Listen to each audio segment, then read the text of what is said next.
সুদ খাওয়া যাবে? সুদ দেওয়া যাবে? সুদ যে দিবে সেও জাহান্নামী, সুদ যে খাবে সেও জাহান্নামী, সুদের লেখক যে হবে সেও জাহান্নামী, সুদের সাক্ষ্যদানকারী যারা হবে তারাও জাহান্নামী। কথা বলেন ঠিক কিনা? শুধু মুখস্থ কথা বলতেছি না রে ভাই। আল্লাহর হাবিব সাল্লাল্লাহু আলাইহি ওয়াসাল্লাম বলেন, আন জাবির রাদিয়াল্লাহু তাআলা আনহু قال, হযরত জাবের রাদিয়াল্লাহু তাআলা আনহু থেকে হাদিসটা বর্ণিত।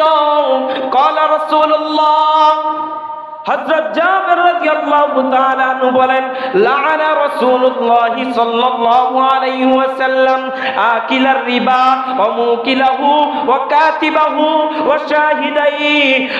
হযরত জাবের রাদিয়াল্লাহু তাআলা আনহু বলেন, আল্লাহর রাসূল সাল্লাল্লাহু আলাইহি ওয়াসাল্লাম সুদ খানেওয়ালা, সুদ দেনে